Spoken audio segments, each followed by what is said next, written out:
Hai semua, kita akan belajar matematik tingkatan 5, bab 6, nisbah dan gerak fungsi trigonometri.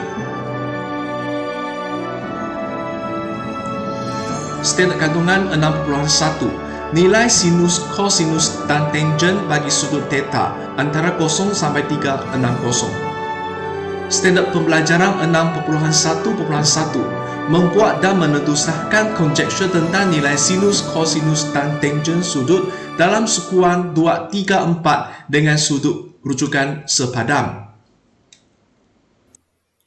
Raja ini adalah satu bulatan unik. Bulatan unik mempunyai jejari sama dengan 1 dan berpusat di asalan. Paksi X dengan paksi Y telah membahagikan bulatan unik ini kepada 4 bahagian yang sama. Yang pertama ini kita namakan sebagai sukuan 1, di mana sudutnya adalah di antara 0 sampai 90. Seterusnya sukuan yang kedua, sudutnya di antara 90 sampai 180. Seterusnya sukuan yang ketiga, sudutnya adalah di antara 180 sampai 270. Akhir sekali sukuan yang keempat, sudutnya adalah di antara 270 sehingga 360. Sekarang mari kita lihat mobilisasi 1. Tujuannya adalah meneroka berkaitan fungsi sinus, kosinus dan tangent sudut dalam sukuan yang kedua, ketiga dan keempat dengan sudut rujukan sepadan.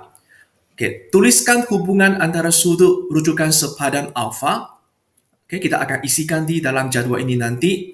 Hubungan di antara alfa ini dengan sudut yang berwarna biru iaitu theta dalam setiap sukuan nanti. Okay, kita cuba perhatikan untuk yang video yang pendek pertama ini.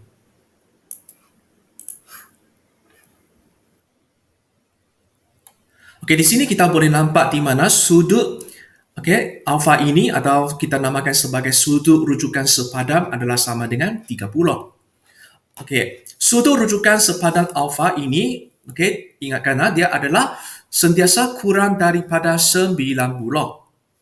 Ingatkan, sudut rujukan kita gunakan alfa untuk mewakilinya dan kita akan tahu bahawa dia sentiasa kurang daripada 90. Maka sudut dalam sukuan 1 ini adalah sukuan 1. Jadi sudut dalam sukuan 1 ini sendiri merupakan satu sudut rujukan sepadan. Di sini alfa sama dengan theta. Kita akan cuba lihat sukuan yang kedua.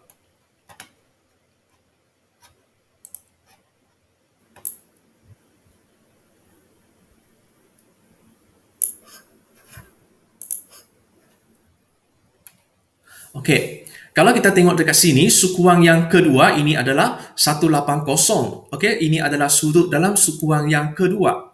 Apakah dia punya sudut rujukan sepadan? 30, iaitu 180 tolak 150. Ingatkan, maka ini adalah sudut dalam sukuan yang kedua.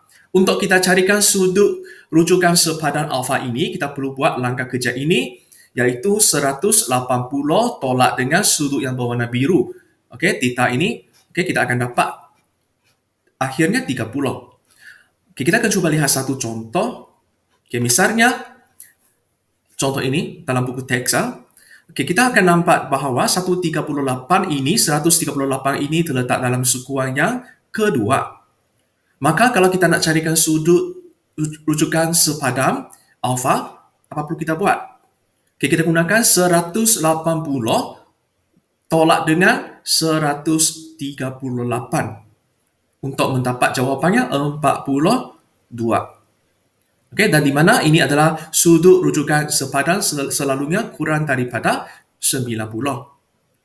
Teruskan kita lihat kalau sudut itu dari sukuan yang ketiga.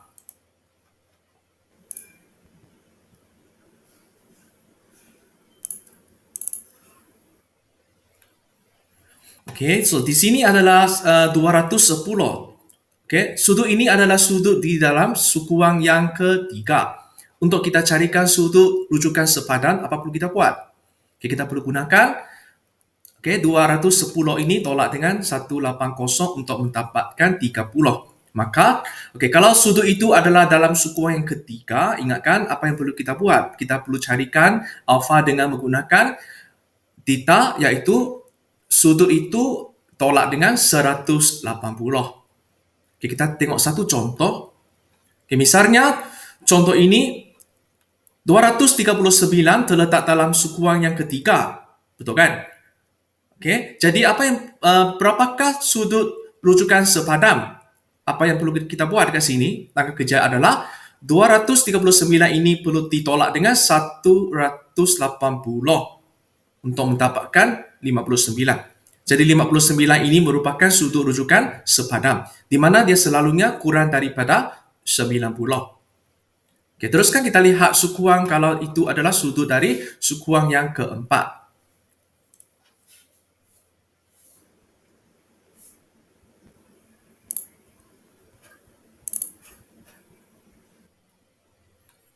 Kita tengok dekat sini, 330 ini adalah sudut dari sukuan yang keempat.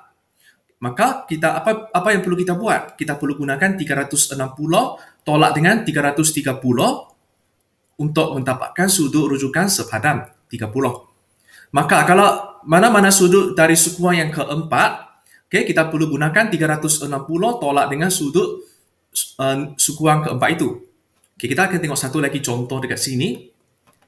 Misalnya 312, ini adalah sudut dalam sukuan yang keempat kan? Apa yang perlu kita buat untuk mencarikan sudut rujukan sepadam? So, kita perlu gunakan 360 tolak dengan 312 untuk mendapatkan 48. Jadi 48 itu merupakan nombor yang di mana sudut itu kurang daripada 90. Ini adalah sudut rujukan sepadam. Sekarang kita akan cuba faham satu lagi konsep. Di sini sukuan dalam sukuan 2, 3, dan 4, kita perlu lengkapkan jadual di bawah dengan menggunakan kalkulator saintifik untuk semasa pengiraan. Kalau kita lihat di sini, ini adalah sukuan yang kedua. Gambar ini menunjukkan satu bulatan unik. 150 itu adalah dalam sukuan yang kedua. Sudut yang berwarna biru ini adalah 150. Kalau kita nak carikan sudut rujukan sepadam, apa yang kita belajar tadi kan? Kita perlu gunakan 180 ditolak dengan 150 untuk mendapatkan 30. Kita perlu isikan isi tempat kosong. So, apa yang perlu kita buat dekat sini? Kalau sin theta adalah 150. So, kita tekan kalkulator sin 150. Dari kalkulator kita akan dapat jawapannya dan kita isikan untuk setiap ini. Apa yang kita perhatikan di sini nanti ialah kita punya tumpuan adalah simbol positif atau simbol negatif. Untuk yang ini kita akan dapat mendapati bahawa untuk sin theta, sin alpha, cos dengan tan, kesemua ini dia adalah positif. Sebab kenapa dia positif? Sebab yang ini, alfa selalunya dalam sukuan yang pertama. Dia memang selalunya mana-mana sudut adalah positif. Di sini adalah sudut dalam sukuan yang kedua, untuk sin adalah positif. Tetapi untuk cos dengan tan adalah negatif. Apa yang kita nampak dekat sini? Untuk cos dengan tan adalah negatif dalam sukuan yang kedua. Bagaimana dengan sukuan yang ketiga? Kalau kita lihat gambar raja ini, 210 ini adalah sudut dalam sukuan yang ketiga. Kalau kita nak carikan sudut rujukan sepadam, apa yang perlu kita buat? Kita perlu gunakan 210. Yang kita belajar tadi adalah 210 tolak dengan 180 untuk mendapatkan 30. Dan kita akan cuba gunakan kalkulator. Cikgu tak akan tunjuk dekat sini, tapi jawapannya adalah seperti ini. Kita punya tumpuan adalah simbol positif atau negatif kalau dia adalah dalam sukuan yang ketiga. Di sini kalau kita lihat sukuan yang ketiga, mana satu positif? Untuk sin alpha, cos alpha dengan tan alpha memang selalunya positif. Seperti yang kita tahu, sebab alpha itu merujuk kepada nilai yang atau sudut yang kurang daripada 90. Okey, ini adalah positif. Okey, untuk tang. Okey, untuk tang 210 iaitu tang pada sukuan yang ketiga adalah positif. Bagaimana dengan sin dengan cos? Negatif. Okey, yang ini perlu ingatkan. Untuk sukuan yang ketiga, kita boleh faham bahawa sin dengan cos adalah negatif, tetapi tan positif. Okey, teruskan kita lihat kalau dia adalah dalam sukuan yang keempat. Seperti gambar raja ini, kalau kita lihat 330 adalah sudut di dalam sukuan yang keempat. Untuk kita carikan sudut rujukan yang sepadam, apa yang kita perlu buat? Kita telah belajar tadi, iaitu 360 tolak dengan dia untuk mendapatkan 30. Kemudian kita akan isikan yang ini menggunakan kalkulator saintifik. Okey, hanya tekan kalkulator, di sini cikgu tak tunjukkan, tapi ini adalah nilai yang akan kita dapat. Okey, kita punya tumbuhan sama juga adalah simbol positif atau negatif. Kalau kita lihat, perhatikan dekat sini, seperti yang kita sudah tahu, kalau sin alpha, cos alpha, tan alpha memang selalu dengan positif. Okey, tambahan lagi adalah kalau cos dalam sukuan yang keempat adalah positif juga. Okey, bagaimana dengan sin dengan tan? Okey, dia adalah negatif. Ini yang perlu faham, ini yang perlu ingatkan. Okey, sekarang apa yang kamu nampak di sini adalah ringkasan daripada mobilisasi satu tadi, iaitu kita perlu fahamkan bahawa semua sudut untuk sin tan cos dalam sukuan satu adalah sentiasa positif. Okey, teruskan. Dalam sukuan yang kedua adalah untuk sin sahaja yang positif, tetapi untuk cos dengan tan adalah negatif. Dalam sukuan yang ketiga, tan sahaja yang positif, sin dengan cos negatif, dan sukuan yang keempat, cos sahaja yang positif, sin dengan tan negatif. Okay, untuk menjadikan kita mungkin lebih senang untuk mengingati konsep ini, okay, kita boleh gunakan cara mana-mana cara, tapi di sini juga gunakan cara ini. Sekian, terima kasih. STK. Maksudnya kalau kita lihat untuk sin pada sukuan yang kedua selalunya positif. Okay, untuk T maksudnya mewakili tan. Sukuan yang ketiga, tan sahaja yang positif. Untuk sukuan yang keempat, K, cos sahaja yang positif. Okay, kita akan cuba lihat soalan dalam buku teks. Nyatakan hubungan fungsi trigonometri yang berikut dengan sudut rujukan sepadan. Okay, kita akan mulai dari 167.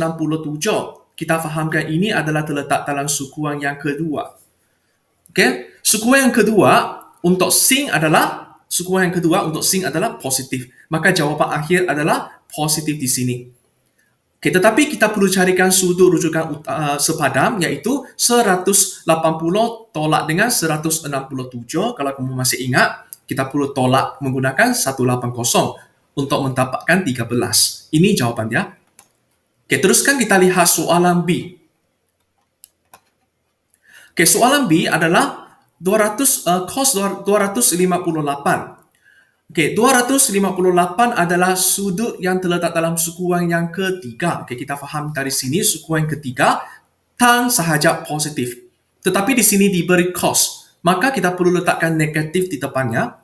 Okey, kita akan dapat negatif. Okey, untuk yang ini kita perlu gunakan 258 tolak dengan 180.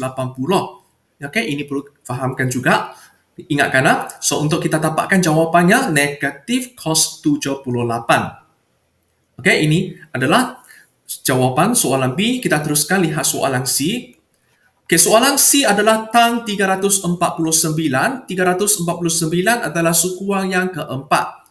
Okey, kita telah lihat nota kat sini. Kalau sukuan yang keempat hanya cos sahaja positif, tan dengan sin adalah negatif, maka kita akan letak negatif di depan ini. Okey, untuk kita dapatkan sudut rujukan sepadam, kita perlu gunakan 360 tolak dengan 349, dapat negatif tan 11. Ini adalah cara kita jawab soalan ini. Okey, teruskan cikgu akan membantu anda faham satu lagi konsep yang penting. Okey, perhatikan ini adalah graf sin.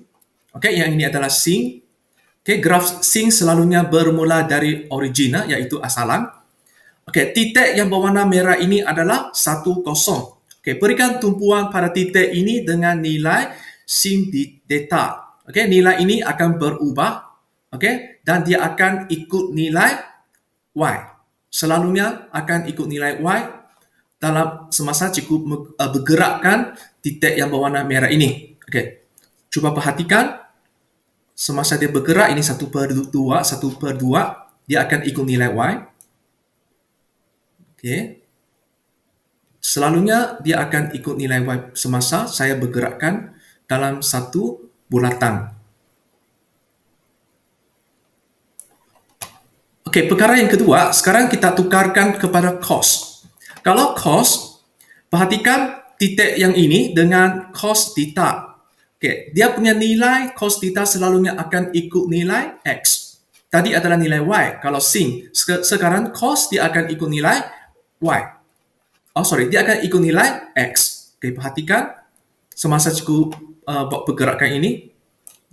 Okey, mula. Okey, nilai x itu adalah 3/2. Seterusnya, okey, sama juga 1/2 kosong. Semasa cikgu gerakkannya, dia memang akan ikut nilai x sahaja. Okey, teruskan.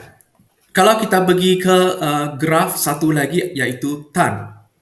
Okey, awal-awal sekali dia adalah pada kosong, titik merah ini adalah 1, 0. Okey, sekarang kalau kita nak carikan tan, dia adalah hasil bahagi y dengan 1, x, iaitu 0 bahagi 1 sama dengan 0. Okey, perhatikan semasa cikgu gerakkan titik yang berwarna merah ini. Okey, perhatikan bagaimana nilai itu bergerak. Okey, kenapa dia dapat 3 bahagi 3? Sebab 1/2 dibahagi 3/2. Kita akan dapat 3/3. Okey, yang ini bagi ini adalah 1. Okey, teruskan. 1 bahagi dengan sifar memang infinity, okey, tak terhingga. Teruskan. Ini bahagi dengan nilai yang sama, negatif 1 kan. Okey, ini teruskan. Okey, kita akan 0 bahagi negatif 1 sama dengan sifar. Okey, begitu juga dengan sukuan ketiga sampai sukuan yang keempat. So, ini adalah konsep yang perlu anda faham. Okey, daripada simulasi tadi, kita akan fahamkan secara umumnya. Untuk mencarikan sin theta, kita akan dapatkan dia sama dengan nilai y. Kalau cos, ambil nilai x. Kalau tan, kita gunakan y bahagi dengan x. Okay, kita cuba lihat soalan dalam buku teks. Setiap raja berikut menunjukkan satu bulatan unik dengan sudut theta. Tentukan nilai sin, cos dan tan. Okay, ingatkan ini adalah cara kita memahami mendapatkan nilai. Okay, untuk sin theta, kita ambil nilai y. Untuk cos theta, kita ambil nilai x. Untuk tan, kita akan gunakan y bahagi dengan x untuk mendapatkan 1.8805. Okay, soalan B lebih kurang sama. Untuk sin x, sin theta kita guna ambil nilai y. Untuk cos kita ambil nilai x. Untuk tan kita akan gunakan y bahagi dengan x untuk mendapatkan 0.6493. Okey, cikgu rasa sampai sini sahaja untuk standard pembelajaran 6.1. Sekian, terima kasih.